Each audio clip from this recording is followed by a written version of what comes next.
भञ्जनाय सुखं कुरु फट् स्वाहा।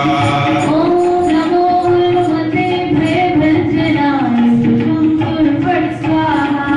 ॐ नमो हनुमते भयभञ्जनाय सुखं कुरु फट् स्वाहा। ॐ नमो हनुमते भयभञ्जनाय सुखं कुरु फट् स्वाहा। ॐ नमो हनुमते भयभञ्जनाय सुखं कुरु फट् स्वाहा। ॐ नमो हनुमते भयभञ्जनाय सुखं कुरु फट् स्वाहा। ॐ नमो हनुमते भयभञ्जनाय सुखं कुरु फट् स्वाहा। ॐ नमो हनुमते भयभञ्जनाय सुखं कुरु फट् स्वाहा। ॐ नमो हनुमते भयभञ्जनाय सुखं कुरु फट् स्वाहा। ॐ नमो हनुमते भयभञ्जनाय सुखं कुरु फट् स्वाहा। ॐ नमो हनुमते भयभञ्जनाय सुखं कुरु फट् स्वाहा। ॐ नमो हनुमते भयभञ्जनाय सुखं कुरु फट् स्वाहा। ॐ नमो हनुमते भयभञ्जनाय सुखं कुरु फट् स्वाहा। ॐ नमो हनुमते भयभञ्जनाय सुखं कुरु फट् स्वाहा। ॐ नमो हनुमते भयभञ्जनाय सुखं कुरु फट् स्वाहा। ॐ नमो हनुमते भयभञ्जनाय सुखं कुरु फट् स्वाहा। ॐ नमो हनुमते भयभञ्जनाय सुखं कुरु फट् स्वाहा। ॐ नमो हनुमते भयभञ्जनाय सुखं कुरु फट् स्वाहा। ॐ नमो हनुमते भयभञ्जनाय। भगवान का कार्य करके आ गए हैं, कार्य पूर्ण हो गया, अब कोई चिंता की बात नहीं। भयभञ्जनाय सुखं कुरु फट् स्वाहा। ॐ नमो हनुमते भयभञ्जनाय सुखं कुरु फट् स्वाहा। ॐ नमो हनुमते भयभञ्जनाय सुखं कुरु फट् स्वाहा। ॐ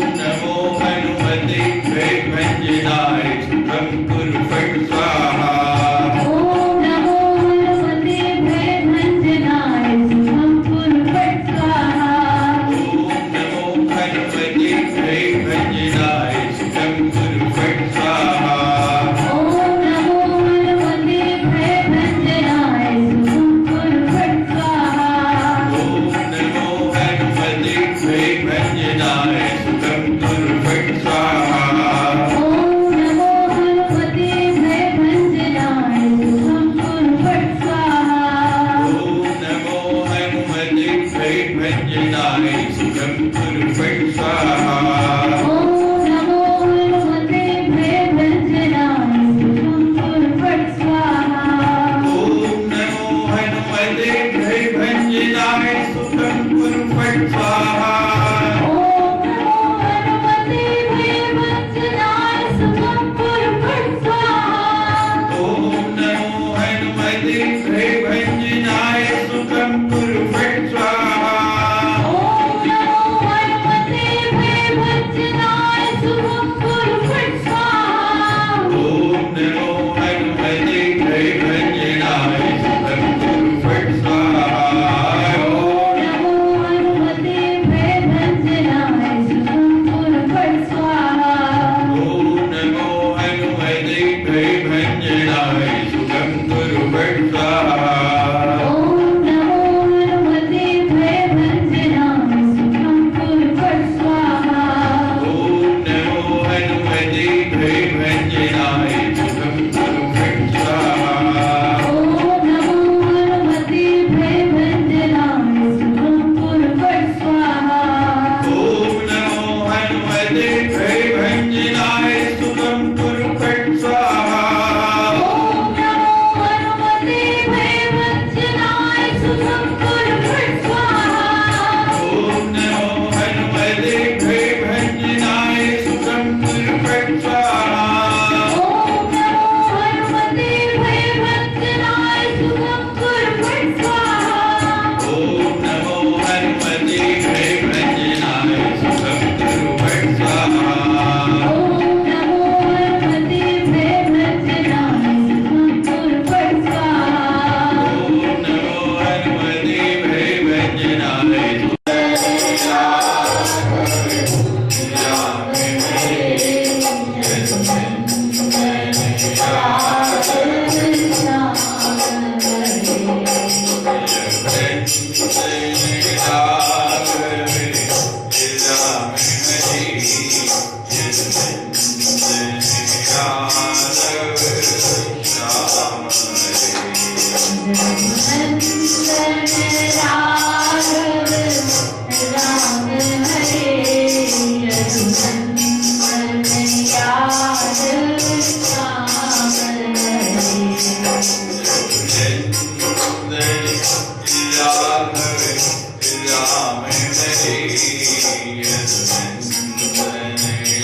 अब जामवंत जी बोलना प्रारंभ करते हैं। भगवान ने पूछा है कि तुम्हारी कुशल है? तो सब वानरों की ओर से वानरों के सेनापति वृक्षराज जामवंत जी, उन्होंने मुख खोला और कहने लगे, ताही सदा शुभ कुशल निरंतर। जामवंत जी कहने लगे, हे प्रभु, हे भगवान, हे रघुपति, सुन रघुराया, ये रघुराय आप सुनो, कुशल किसकी है? जिसके ऊपर आपका हाथ हो गया, जिसको आपने आशीर्वाद दे दिया, जिस पर आपकी कृपा बनी रहे, दया बनी रहे, अनुकंपा बनी रहे, ताही सदा शुभ कुशल निरंतर। केवल वही कुशल हो सकता है, दूसरा कोई कुशल हो ही नहीं सकता है। जा पर कृपा राम की हुई और ता पर कृपा करे सबको। आपकी कृपा हो जाती है, कुशल तो वही, दूसरा हो ही नहीं सकता। क्यों? सूर्य नर मुनि प्रसन्नतायु पर, सब देवता उस पर प्रसन्न हो जाते हैं, और जब देवता अनुकूल हैं तो संसारिक मनुष्य अपने आप अनुकूल हो जाए। हम दूसरों को दोष देते हैं कि वो हमारे से वैर भाव रखते हैं, द्वेष रखते हैं, वो हमारे अनुकूल नहीं है। क्यों नहीं है? कि अभी प्रभु हमारे अनुकूल नहीं हुए। एक तरफ हम कहते हैं कि सब कुछ प्रभु की इच्छा से होता है, और दूसरी तरफ दूसरों को दोष देते हैं। तुलसीदास जी यहाँ कह रहे हैं, स्पष्ट कर रहे हैं कि यदि आपके प्रभु अनुकूल हो जाए तो संसार में कोई भी आपके प्रतिकूल हो ही नहीं सकता। और अगर कोई आपके प्रतिकूल रहता तो समझ लो कि पूरी पूरी तरह से भगवान अभी आपके ऊपर दयालु नहीं हुए हैं, उन्हें अनुकंपा नहीं है, कुछ ना कुछ कमी रह गई है।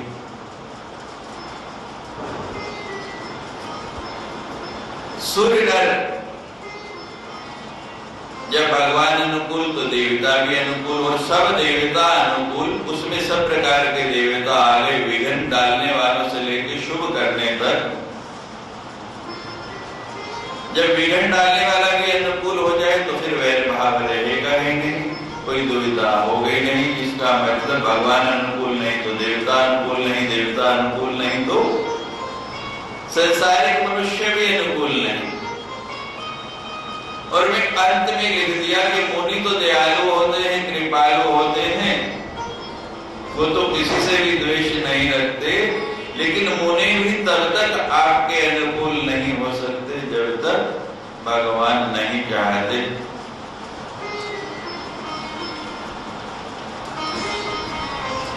सूर्य नर मुनि प्रसन्नता पर, यानी कुछ बचा ही नहीं। अगर भगवान आपके अनुकूल हो गए, भगवान प्रसन्न हो गए, करो तो बताया, जिस पर भगवान की दया हो गई उसके अनुकूल सब कुछ स्वतः ही हो जाता है, अपने आप ही हो जाता है, कुछ बचता ही नहीं। अब आप कहेंगे भगवान को अनुकूल कैसे बना?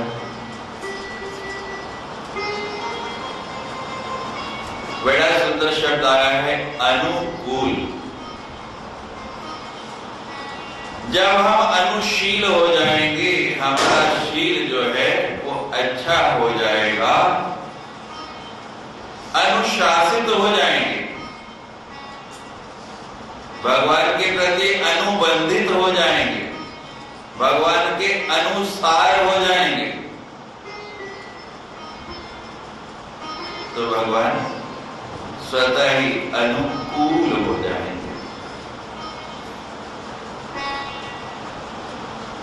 भगवान को अपने अनुकूल करना कठिन नहीं, बहुत सरल। कठिन क्या है? अपने आप को भगवान के अनुकूल करना ये कठिन है, अपने आप को अनुशासित करना ये कठिन है। भगवान को अनुकूल करना कठिन नहीं, भगवान तो सदा अनुकूल रहने वाले हैं, हम करते नहीं। सोई विजयी विनयी गुण सागर, तासु सुजसु त्रैलोकी उजागर।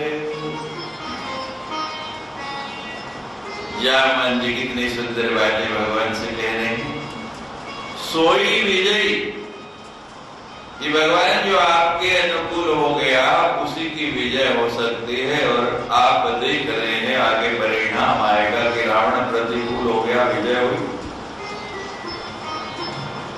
4 वेद 6 शास्त्र का ज्ञाता, सबसे पराक्रमी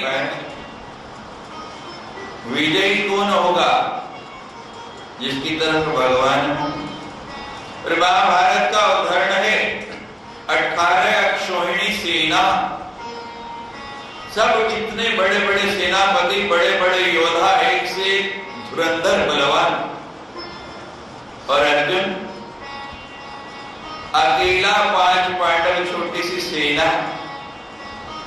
और यहीं पर इतनी नहीं हुई, भगवान के पूरे अस्त्र शस्त्र, भगवान की भी सारी सेना, वो किसके पास? वो भी दुर्योधन के पक्ष में। विजय फिर भी पांडवों की।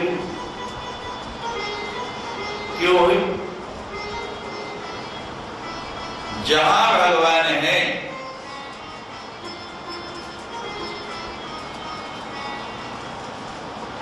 जहां ईश्वर है, विजय वहीं होता है। यत्र यत्र कृष्ण योगेश्वर, विजय बुद्धि कहां होगी? जहां भगवान है। और जामन जी इसको स्पष्ट कर रहे हैं। महाभारत और रामायण के बाद हुआ, यहां जामन जी वही बात जो गीता में भगवान ने कही वही यहाँ कह रहे हैं, सोई विजयी, विजयी वही होगा जिसके ऊपर करो तो मदाया। सोई विजयी विनयी, और विनयशील भी वही होता है जिस पर भगवान की अति कृपा हो जाए। विजयी होता है जिस पर कृपा हो जाए, और विनयी वो होता है जिस पर अति कृपा हो जाए, थोड़ी नहीं। क्योंकि हर व्यक्ति के अंदर अहंकार है, जन्म लेते ही सबसे पहले उसमें मैं आता है। जहां उसका नाम रखा गया, नामकरण हुआ, तो मैं स्वतः ही आ गया कि मैं फला फला जो भी उसका नाम है हूं। और वो मैं जाता नहीं, वो मैं कैसे जाएगा? हर कार्य में हम कहते हैं कि ये मैंने किया, ये मैं हूं। नहीं, सब प्रभु ने किया, ईश्वर ने किया। जैसे पिछले दौर में प्रभु की कृपा भेव सब काजू जन्म हमारे सफल पाए। आगे आप सुन रहे हैं, इसी में अगली पंक्ति यही आ रही है, प्रभु की कृपा भेव सब काजू। ये दीनता, ये भाव कब आएगा, ये विनयशीलता कब आएगी? विजयी तो आप भगवान की कृपा से ही हो जाएंगे, लेकिन विनयी तभी होंगे जब भगवान की अति कृपा होगी। फिर आप चला जाएगा, फिर दासोहम, फिर क्या भाव आ जाएगा कि मैं दास हूं।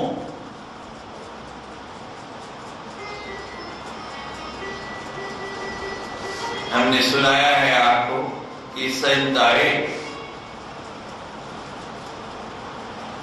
बहुत सेवा की एक व्यक्ति ने, और जाते जाते संत कृपालु में आशीर्वाद दिया और कहने लगे कि मंत्र देता हूं, भगवान का सुंदर मंत्र जपते रहना, सोहम सोहम सोहम।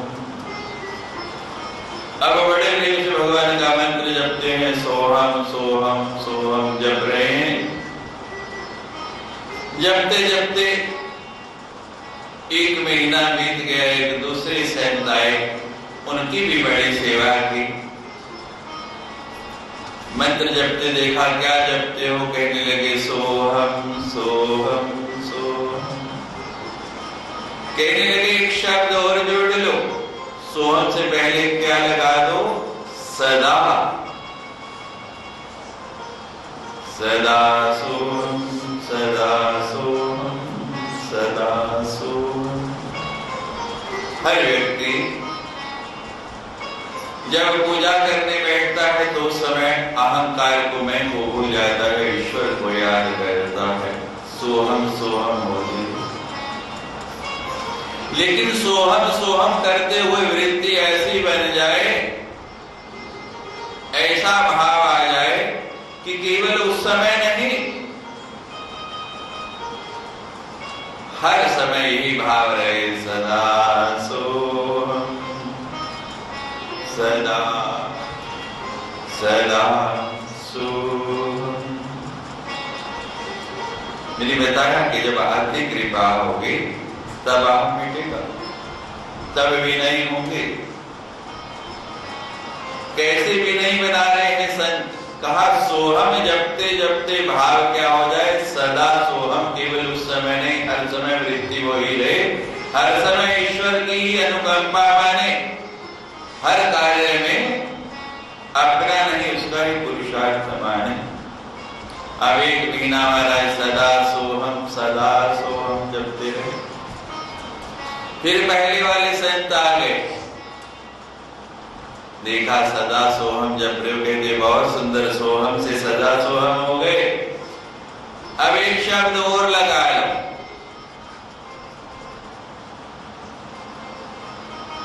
पहले दा फिर लगा दिया कि अब दा और लगाया।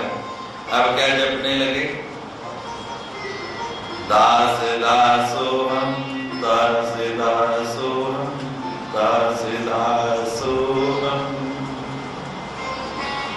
कि मैं तो दासों का भी दास हूं, मैं दासों का भी दास हूं। एक एक कदम चढ़ना पड़ता है, एक एक सीढ़ी ऊपर जाना पड़ता है। पहले भाव क्या है कि सोहम जो है वही है। फिर भाव क्या है? सदा सोहम के हर समय वही है। और फिर क्या है? दास दासोहम, कि मैं तो दासों का भी दास हूं भगवान, मेरी इतनी सामर्थ्य कहां। और जब इतना भाव आ जाए, जब ये भाव आ जाए, तो भगवान आ नहीं जाएंगे, आप ही भगवान बन जाएंगे। आप में और उसमें कोई अंतर नहीं रह जाएगा। स्त्री वृत्ति बन जाए, आप दासों के भी दास हो जाएं। और भगवान प्रमाण देते हैं, एक बार नहीं अनेक बार दासों के दास बने। धन्य के खेतों में हल चलाया, नरसी की हुंडी तराई।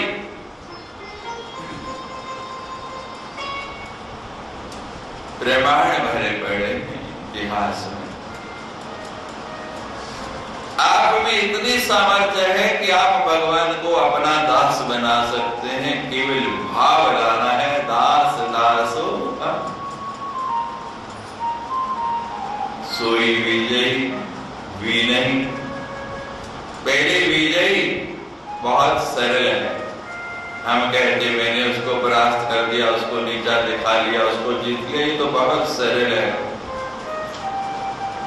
विनयी होना उससे कठिन है, बहुत कठिन है। फिर क्या कहा? सोई विजयी विनयी गुण सागर। कहते फिर वो गुणों का सागर बन जाता है। जैसे हनुमान जी बन गए,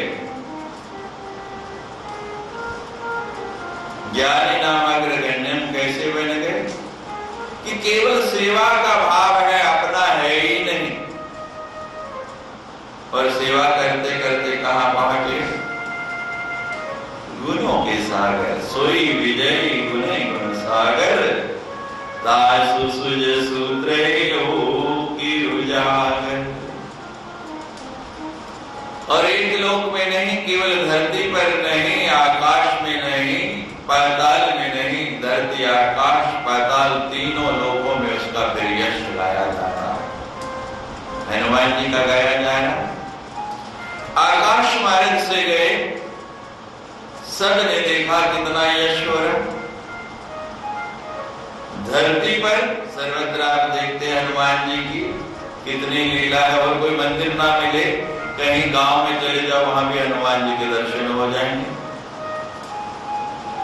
और पाताल में है, रावण के यहाँ जाके कितना उत्पात मचा दिया, भगवान को छुड़ा के ले आए। पूरी पाताल में भी उनका प्रताप है। भगवान कहते हैं तीनों लोकों में उसका यश हो जाएगा। जामवंत जी भगवान के चरणों में कह रहे हैं कि जो आपकी दया का पात्र हो गया, तीनों लोकों में उसकी कीर्ति हो जाएगी। प्रभु की कृपा है वो सब काजू, सब कार्य हो गया प्रभु। ये नहीं कहा कि वानर करके आए, हनुमान जी करके आए, हमने किया। हम तो यही कहते हैं, किसी को कोई काम कहो, कोई भी व्यक्ति करके कुछ आ जाता है, वो पहले ये बताना चाहता है, दिखाना चाहता है, ये काम मैंने किया। इतना बड़ा कार्य करके भी यहाँ क्या कह रहे हैं? प्रभु की कृपा है वो सब काजू। हजार बार भगवान का ध्यान और धन्यवाद करो। यदि आपको कोई भगवान का कार्य करने को मिल जाए, समझो बड़ी कृपा हो गई कि भगवान ने मुझे इसका निमित्त बनाया, मुझे चुना, इस कार्य का पात्र समझा।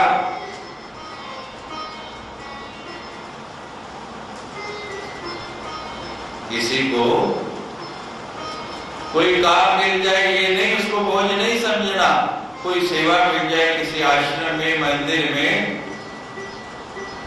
अवसर मिल जाए, अवसर ढूंढा करो सेवा के, अगर भगवान का अनुकंपा पाना चाहते हैं।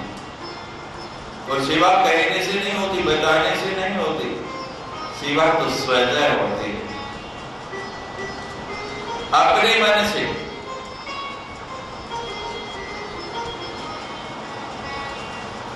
भगवान ने हमें इसके लायक बनाया, हमें पर दिया।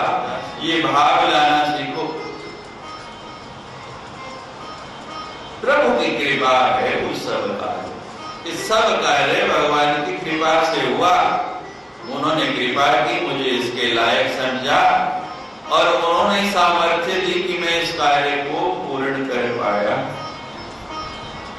जन्म हमारे सफल गाया जो,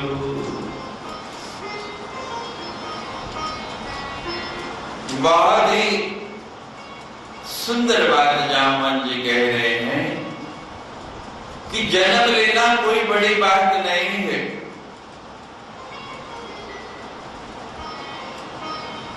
प्रतिदिन करोड़ों लोग जन्म लेते हैं। कितने मनुष्य योनि में ही आते आए, संसार में जीवन जितना मिला बिताया और चले गए। इसमें कौन सी विशेषता है, कोई खास बात है? लेकिन आपको जीवन काल में कोई ऐसा कार्य करने को मिल जाए, कोई ऐसा आप काम कर जाए जो समाज के हित का, देश के हित का, सर्वसाधारण के हित का हो, तो समझना कि हमारा जन्म सफल हो गया। सब वानर कह रहे हैं कि हम तो कितनी निकृष्ट योनि में जन्म लिया वानर की, पर्वतों में भटक रहे थे, लेकिन आज हमारा जन्म सफल हो गया कि हमें भगवान का कोई कार्य करने को मिल गया। जन्म हमारा सफल भाज। अब ये भगवान की कृपा है, नहीं तो वानर ऐसा कार्य कर सकते थे। वानरों का कार्य क्या है? उजाड़ना, कपड़े फाड़ना, बंदरों का काम यही है ना। अब रोज देखते हैं उत्पाद मचाना।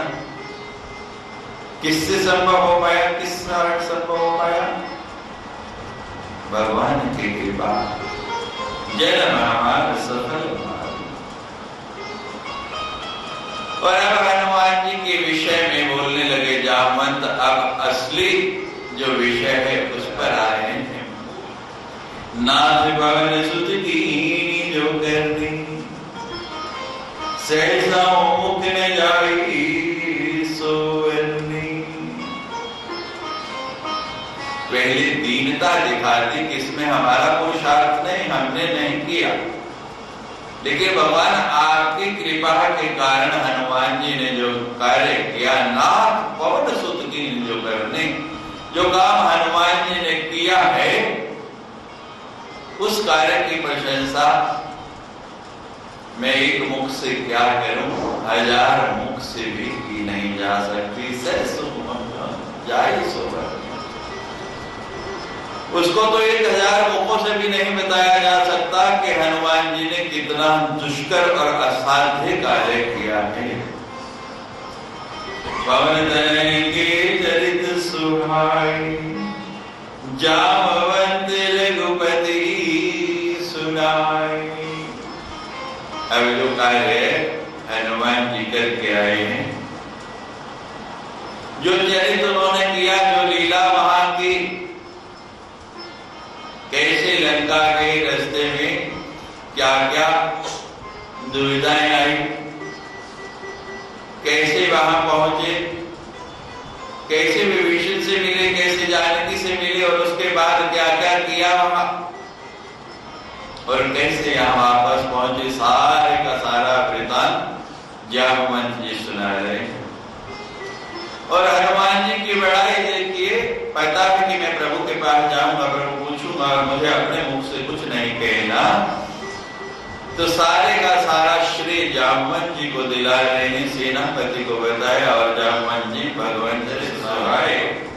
जामवंत रघुपति सुनाए। जामवंत जी वो सारे के सारे भगवान को सुना रहे हैं और जैसे जैसे भगवान सुन रहे हैं आनंदित हो रहे हैं। सुनत कृपा निधि मनयति भाई, पुनि हनुमान हर्षि लाय। सुनत कृपा निधि मन अति भाई, सुनते ही भगवान इतने आनंदित हो गए, मन को इतना अच्छा लगा, मन को इतना भाया कि अपने ऊपर नियंत्रण नहीं रख पाए। अब भगवान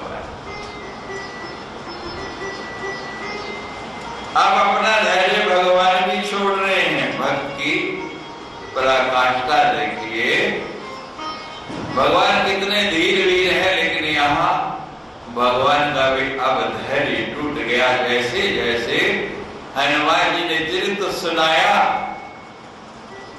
और भगवान का मन उसको सुन के प्रफुल्लित हुआ, आनंदित हुआ, तो भगवान रोक नहीं पाए। सारे समाज के अंदर हनुमान जी को उठा के पुनः हनुमान हर्षि लाए, प्रसन्न होकर हृदय से लगा लिया।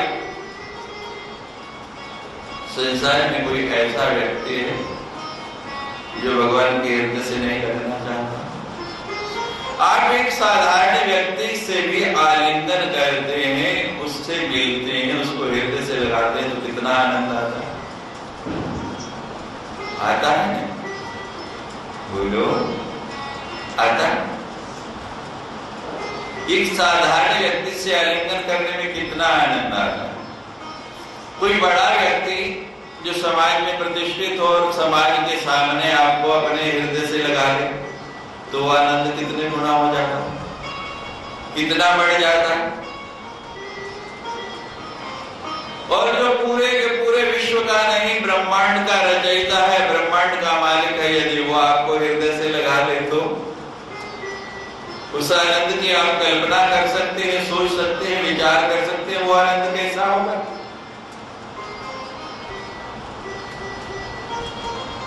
कठिन नहीं, असाध्य नहीं, बड़ा सरल है। हनुमान जी की वृत्ति बना लो, सेवा का कार्य ले लो। एक दिन ऐसा आएगा भगवान उठा के हनुमान जी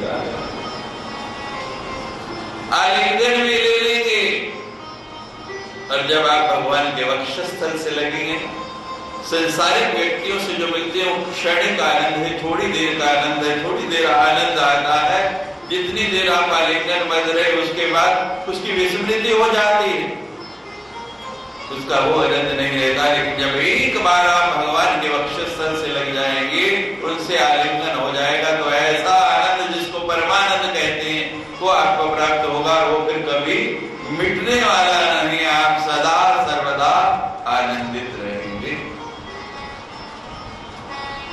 तब भगवान ने बड़े आनंद से हनुमान जी को अपने आलिंगन में लिया। दूसरी बार भगवान जी कहां से आ रहे हैं? किसके पास से आ रहे हैं? सीता के पास से, जानकी के पास से। और भगवान को सबसे प्रिय कौन है? जानकी। और उसका समाचार लेके आ रहे हैं, उससे मिल के आ रहे हैं, तो भगवान को ऐसा ही लग रहा कि जैसे जानकी को ही अपने आलिंगन में ले रहे हैं, सीता को ही आलिंगन बंद कर रहे हैं। भगत से भगवान मिले, आनंद की सरिता बह चले, आनंद का स्तोत्र फूट गया, आनंद का झरना बहने लगा। दोनों ओर से मौन हो गया। कुछ क्षण उस मौन में दोनों ही आनंद ले रहे हैं। भगवान आनंद ले रहे हैं कि मेरी प्रिया का समाचार लेके आए, और हनुमान जी आनंद ले रहे हैं कि आज मुझे इष्ट का आलिंगन करने का अवसर मिल गया। बड़ी सुंदर अनुभूति हो रही है। और हनुमान जी को लग रहा है कि आज मैं पिता की गोद में आ गया, क्योंकि जानकी ने तो मुझे पुत्र कह दिया, लेकिन पिता जब तक गोदी में नहीं ले, तो आज पिता की गोदी भी मिल गई। तो मौन दोनों तरफ से आनंद लिया जा रहा है। मुखर कौन होता है पहले, कल का विषय रहेगा। जयकारा वीर बजरंग।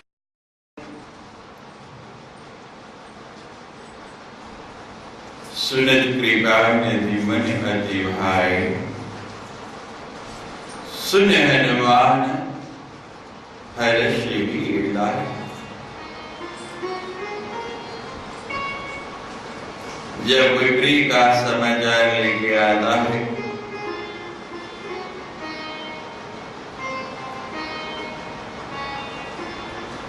कोई मन भावन संदेश लेके आता है,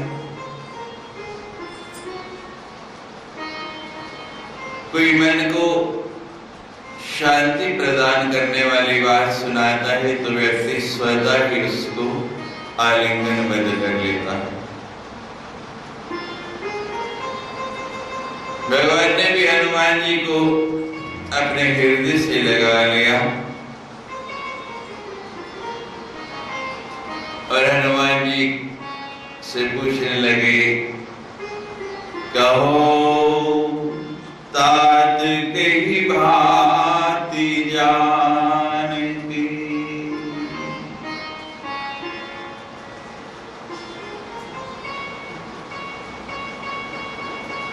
एकदम प्रश्न कर दिया। राधा कृष्ण के प्रेम की बहुत चर्चा है, लेकिन भगवान राम का सीता के प्रति कितना प्रेम है। रामचरितमानस में पढ़ो तो पहले पुष्प वाटिका का प्रसंग,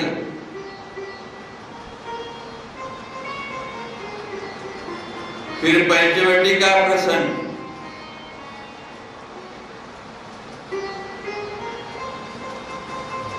और अभी विरह व्यथा वाला जो प्रसंग है, तो पता लगता है भगवान का कितना प्रेम है।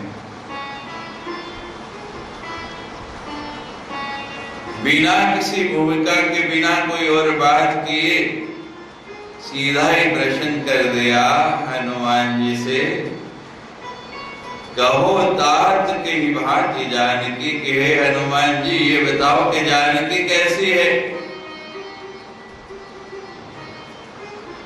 सीधा सपाट सवाल।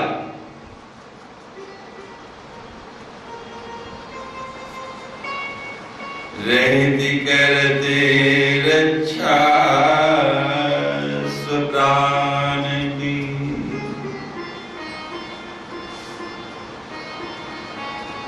रहती किस प्रकार से रहती है वहां पे, उसकी स्थिति क्या है।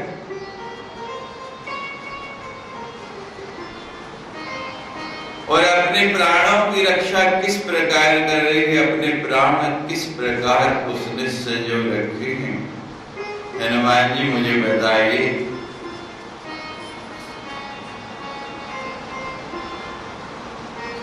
हनुमान जी भाव दशा पढ़ रहे हैं दोनों ओर की। पहले हनुमान जी गए हैं जानकी के पास। जानकी की दशा देखी, इतनी विरह व्याकुल, इतनी व्यथित है जानकी कि हनुमान जी के सामने जाने की हिम्मत ही नहीं हो रही। कैसे गए हनुमान जी? रामचंद्र गुण बरनई लागा, सुनतई सीता कर दुख भागा। पहले राम जी का गुणगान करके सीता का दुख दूर किया,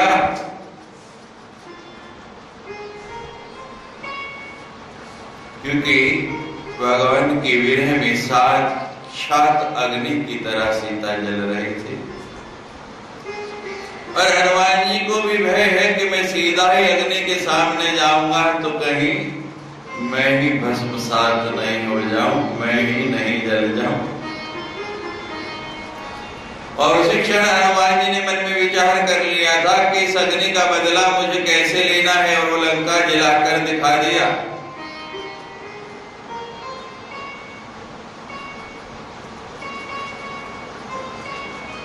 पहले उसको शीतल किया भगवान का गुणगान करके, और फिर उसके सामने गए, लेकिन यहां तो भगवान ने मौका ही नहीं दिया। हनुमान जी कहां से प्रारंभ करें, कैसे बात शुरू करें, सीधा ही भगवान ने एकदम प्रश्न कर दिया। कहो तात कही भांति जानकी के, हनुमान जी बताओ कि जानकी कैसी है,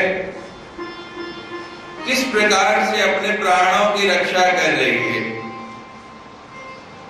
अब हनुमान जी तो बड़े ज्ञानी हैं, जो मन ही मन भूमिका बना के आए थे, मन ही मन सोच के आए थे कि कैसे बात करनी है, कैसे बताना है, वो तो सारे का सारा धरा रह गया।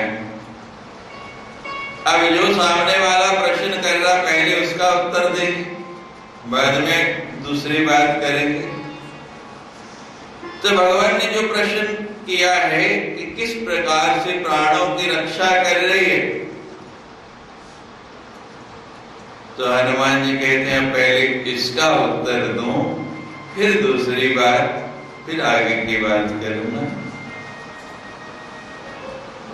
तो हनुमान जी भगवान को उत्तर दे रहे हैं, नाम पहाड़ो दिवस निसी, ध्यान तुम्हार का पाठ,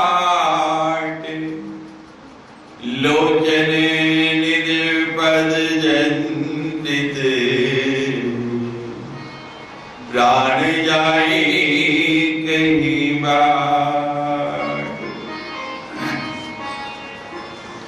हनुमान जी ने भगवान का भाव पढ़ लिया कि मेरे बिना उसके प्राण कैसे टिके हुए हैं, और हनुमान जी उसी का उत्तर दे रहे हैं कि भगवान प्राण रहना नहीं चाहते, प्राण तो जाना चाहते हैं, लेकिन जाने का रास्ता नहीं मिल रहा है। शरीर में 9 द्वार है और 9 द्वारों के द्वारा ही प्राण बाहर निकलते हैं। कहते हैं भगवान प्राण जाए कहां से, क्योंकि 9 के 9 द्वारों पर बड़े सशक्त चौकीदार खड़े हैं। भगवान सोचने लगे कि रावण ने कितनी व्यवस्था कर दी, जानकी को तो बंदी बना के रखा है, बंदी गृह में तो रक्षक तैनात ही होंगे, लेकिन जो शरीर के द्वार हैं उन पे भी रक्षक नियुक्त कर दिए, उन पे भी चौकीदार बिठा दिए।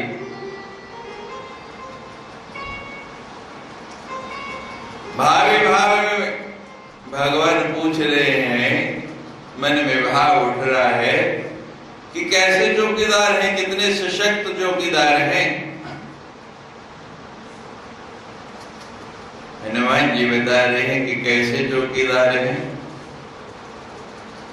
कि महाराज वहां रावण के चौकीदार नहीं हैं, फिर कौन से चौकीदार हैं? नाम पहाड़ो, भगवान आपके नाम के चौकीदार बैठे हैं 9 के 9 द्वारों पर। प्राण जाए कहां से? जो भगवान के नाम को अपना रक्षक बना लेते हैं, जो भगवान के नाम को अपनी सुरक्षा में तैनात कर देते हैं, इन 9 द्वारों से उनके प्राण जाते ही नहीं।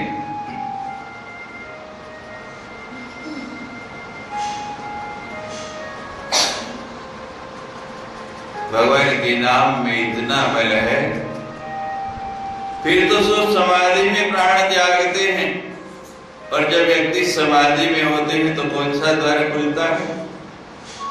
उसका 10वें द्वार खुल जाता है। हनुमान जी कह रहे हैं भगवान सब द्वारों पर आपके नाम का पहरा बैठा हुआ है।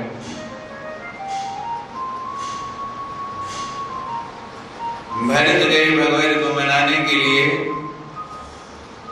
भगवान ने कहा कि मैं वापस नहीं जा सकता, पिता का वचन है उसको पूरा करना है, रघुकुल की रीति तोड़नी नहीं। भरत जी कहने लगे भगवान मैं 14 साल कैसे गुजारूंगा, मुझे कोई अवलंबन दीजिए। भगवान ने अपनी चरण पादुका दे दी, और भरत जी उन चरण पादुका को लेके आए, उनको सिंहासन के ऊपर विराजमान कर दिया।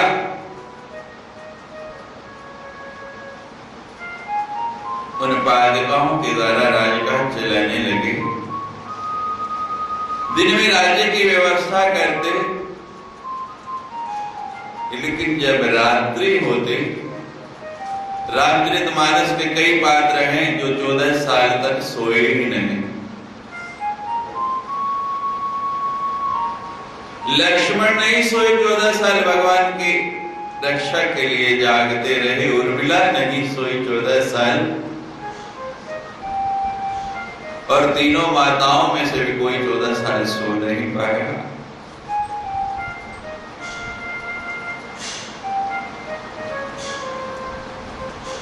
सबकी सब माताएं, एक तो पति चला गया और एक राम ही सबका प्यारा था, वो चला गया, लक्ष्मण साथ चला गया,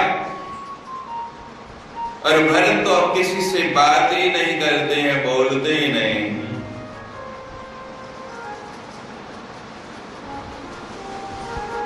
कैसे सोए? और भरत जी भी नहीं सोए। दिन में तो राजकाज में समय बीत जाता, लेकिन जब रात्रि होती भरत जी बड़ा रोते, बड़ा दुखी होते, बड़ी गिलानी होती भीतर ही भीतर से। अंदर इंद्र बड़ा विचलित होता कि मेरे माथे पर ये कैसा कलंक का तिलक लग गया है, कि कैसे मिटेगा, कैसे हटेगा। जब बहुत दुखी होते, रात को अकेले भरत जी तो क्या करते, अपने कक्ष से निकलते और सरयू के तट पर चले जाते, ये धारणा करके कि मैं आज जाके सरयू में अपने प्राण त्याग दूंगा, मुझे सरयू में डूब के मर जाना है। और 14 साल में एक बार नहीं, अनेक बार ये घटना हुई। भरत जी जाते नदी के किनारे, और जब डूबने लगते, देखते हैं आसपास कोई नहीं, और नदी में छलांग लगाने लगते, तो क्या देखते हैं कि नदी के सरयू के दूसरे तट पर 2 युवक घूम रहे हैं।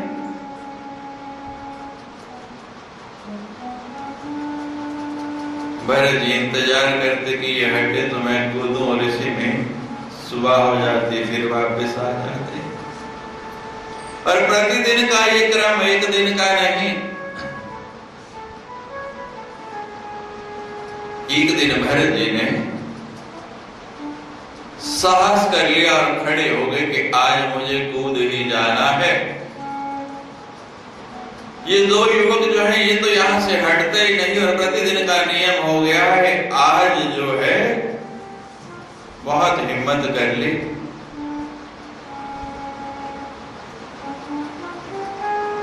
जब नदी में कूदने लगे तो सामने से वो युवक चिल्लाए, रुको। लेकिन आज भरत निर्णय करके आ रहे थे, धनुष बाण चढ़ा लिया। आज तक भरत ने नहीं कहा था, लेकिन आज मन में भाव आ गया कि राजा तो मैं हूं, और ये युवक कौन है मुझे रोकने वाले। दोनों तरफ से बाण बरसने लगे,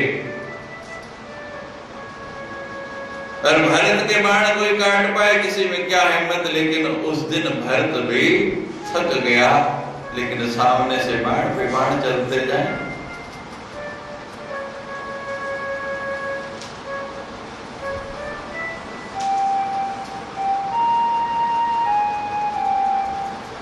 कौन हो, सामने आओ, अपना नाम बताओ। दोनों युवक सामने आ गए। परिचय दो, कौन हो। कहने लगे, हम भगवान की चरण पादुकाएं हैं।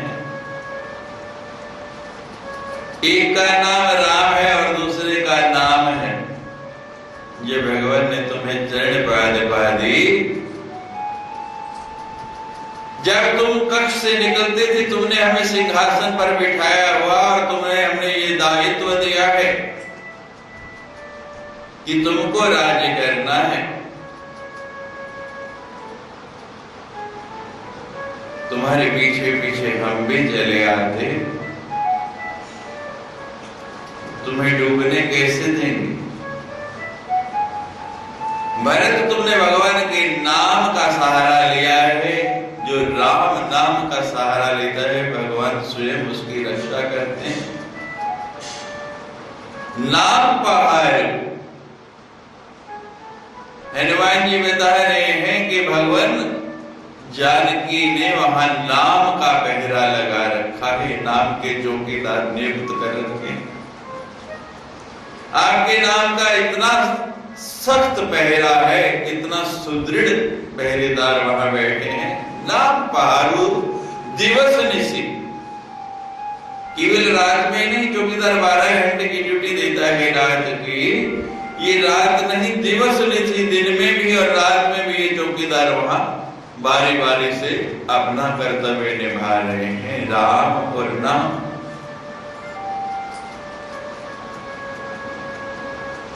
नाम बहारू दिवस निशी, ध्यान तुम्हार कपाट।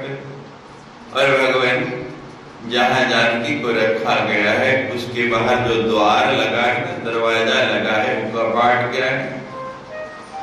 आपका ध्यान 24 घंटे सतत आपका स्मरण कर रही है जानकी, आपका ही सुमिरन कर रही है, आपके ही ध्यान में रहती है।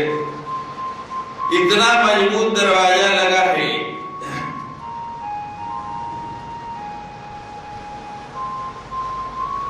संसार में सबसे सुदृढ़ दरवाजा अगर कोई है तो वो कौन सा है?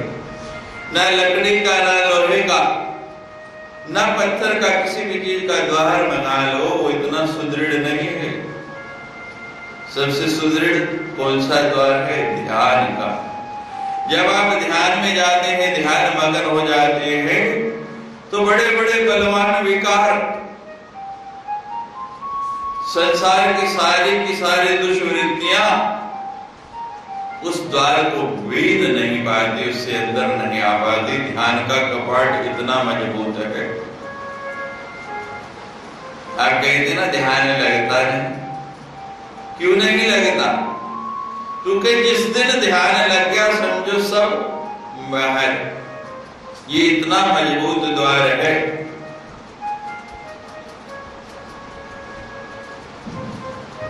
अब आप में तो इतनी भी ताकत नहीं है, हल्का सा एल्युमिनियम का दरवाजा भी खोल पाओ। पहले इतनी शक्ति, इतनी ऊर्जा अपने अंदर आपको केंद्रित करनी पड़ेगी कि उस द्वार को हिला तो पाओ। ध्यान लगेगा सीता जी की तरह। ध्यान तुम्हारा कपाट। जब मन सुदृढ़ हो जाएगा और जब ध्यान में बैठ जाते हैं तो वृत्ति में कुछ आता ही नहीं। कितना मजबूत द्वार है। कितना भी द्वार लगा लो, उसमें से भी वायु घुस जाती है, थोड़े बहुत धूल कण आ जाते हैं, छोटे छोटे मच्छर तो घुसे आते हैं, लेकिन इस द्वार के अंदर कोई फिर प्रवेश नहीं कर सकता। एक बार समाधिस्थ हुए, एक बार ध्यान में गए तो सब वही रुक जाएगा, सब बाहर ही रह जाएगा। ध्यान तुम्हारे कपाट। भगवान नाम के चौकीदार हैं और ध्यान के दरवाजे लगे। लोचन निज पर जंत्रित। भगवान जो जानकी के नेत्र है ना, उस सदा आपके चरणों में लगे रहते हैं। सदा आपके चरणों को निहारते रहते हैं। लोचन निज पद।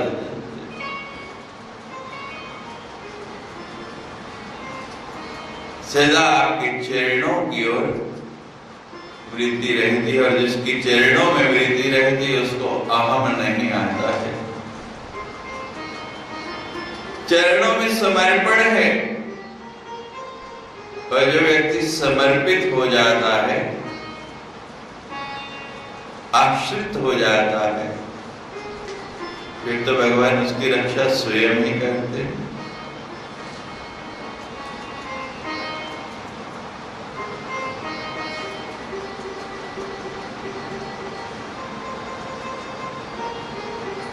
भगवान उस द्वार के ऊपर एक ताला लगा हुआ है, बड़ा मजबूत। कौन सा ताला है? नेत्रों के ऊपर ताला लगाया हुआ है। निज पद, आपके पद का, आपके चरणों का यंत्रित ताला। और भगवान बड़ा मजबूत ताला है वो। उस ताले को कोई तोड़ नहीं सकता। कितना भी बलवान व्यक्ति आ जाए, वो किसी से भी ताला टूटने वाला नहीं। उस ताले को तोड़ा नहीं जा सकता। वो ताला उस द्वार के ऊपर लगा है। और भगवान उस ताले की चाबी जो है ना, वो चाबी तो आपके पास है। तोड़ा जा नहीं सकता और चाबी है नहीं, तो खुलेगा कैसे? दो ही तरीके हैं द्वार पर ताला लगा है। या तो चाबी मिल जाए, उसमें घुमा के उसे खोल दें और अंदर प्रवेश कर दें। और चाबी गुम हो गई तो फिर क्या करते हैं? ताला तोड़ दिया जाए। अब बहुत कीमती ताला है, उसको तोड़ना भी नहीं चाहते, तो फिर तीसरा तरीका क्या है? किसी ताला खोलने वाले को बुला दें। कहने लगे भगवान बहुत प्रयास कर लिया रावण ने, कई ताला खोलने वाले बुलाए, कई प्रलोभन दिए। ये ताला खोलने वाले कौन है? प्रलोभन, लालच। जब आप साधना के क्षेत्र में जाते हैं तो रास्ते में कई तरह के प्रलोभन आते हैं। अड़मा गिरमा आदि सिद्धियां आती हैं और लोग उनमें ही उलझ जाते हैं, आगे बढ़ नहीं पाते। आप अक्सर पुराणों की कथाओं में सुनते हैं कि जो भी साधना करने लगा उसको तरह तरह के प्रलोभन दिए जाते हैं। ध्रुव को कितना प्रलोभन दिया गया। भगवान ने कहा ये ले ले, वो ले ले, जो वस्तु चाहिए देता हूं। ध्रुव कहता नहीं महाराज, कुछ नहीं चाहिए। क्या चाहिए? फिर कहते जो चाहिए वो तो आ गया, वो तो सामने है। और ध्रुव ने भगवान से एक ही प्रश्न किया कि मुझे आज तक ये नहीं समझ आया, भगवान ये बताइए कि आपको पाने के बाद भी, आपको देखने के बाद भी लोग दूसरी वस्तु क्यों मांगते हैं, अन्य अन्य पदार्थ क्यों मांगते हैं?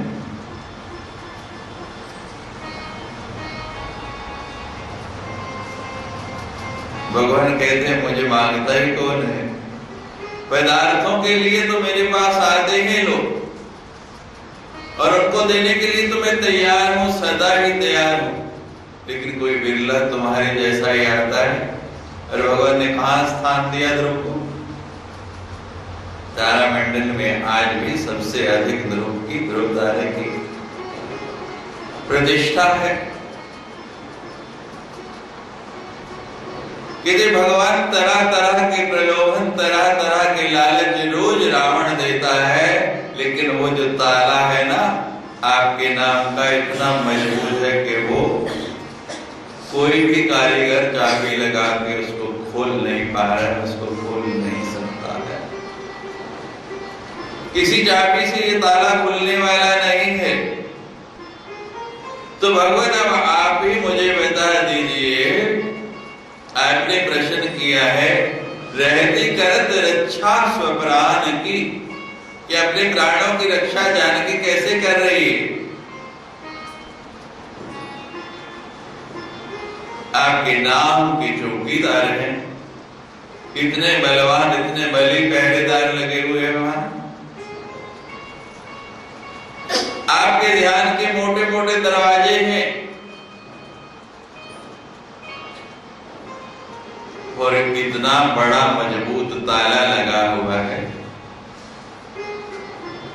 आपके चरणों की स्मरण का तो रास्ता कहाँ है? प्राण जाए तो किस रास्ते से जाए, कहां से निकले? प्राण तो निकलना चाहते हैं, जानकी एक क्षण भी जीना नहीं चाहती है, लेकिन करे क्या, प्राण जाने का कोई मार्ग आपने नहीं छोड़ा, कोई रास्ता नहीं छोड़ा, तो प्राणों की रक्षा जानकी नहीं कर रही, कौन कर रहा है? आपका नाम, आपके चरण कमल पर आपका ध्यान, ये तीन चीजें जीवन में अपना लो। जानकी की तरह आपके प्राणों की, आपकी शील की रक्षा हो जाएगी। रावण जैसा भले भी छू नहीं पा रहा है, क्योंकि इतनी कड़ी सुरक्षा व्यवस्था है।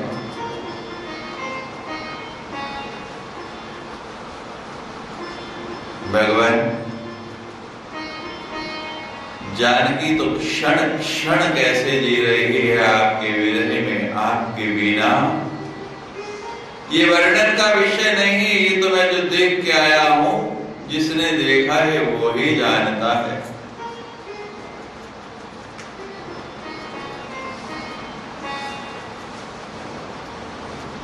लेकिन प्रभु प्राण चाहते हुए भी निकल नहीं पा रहे, जा नहीं पा रहे। अब आप जानकी की दशा स्वयं ही समझ सकते हैं, अपने आप ही जान सकते हैं। भगवान प्राण तो उसी समय चले जाते जब रावण जानकी को उठा के ले गए, उसी समय वो प्राण दे देती। लेकिन प्राण क्यों नहीं दिए जानकी ने? वो केवल इतना चाहते थे कि जो मेरा अपहरण करके ले जा रहा है, जो मुझे यहां से उठा के ले जा रहा है, उसको इसका दंड मिलना चाहिए। अगर मैंने प्राण ही त्याग दिए तो भगवान जानेंगे कैसे?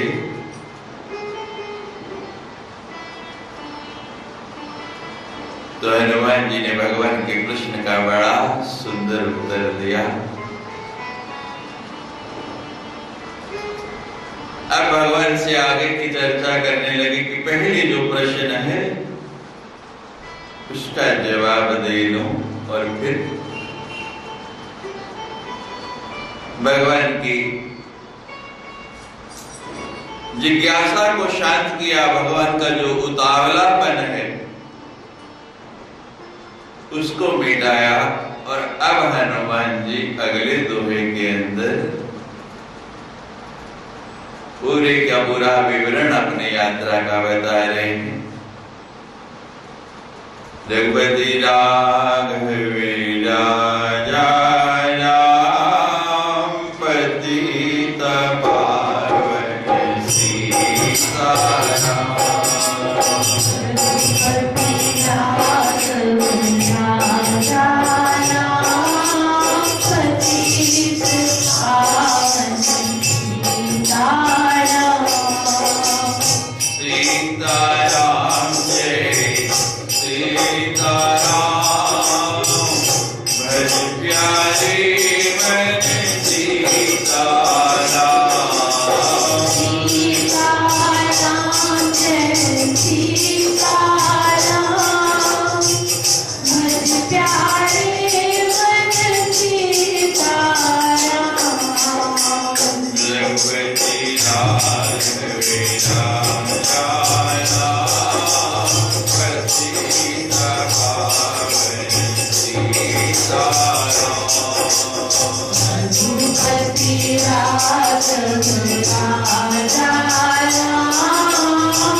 Raghupati Raja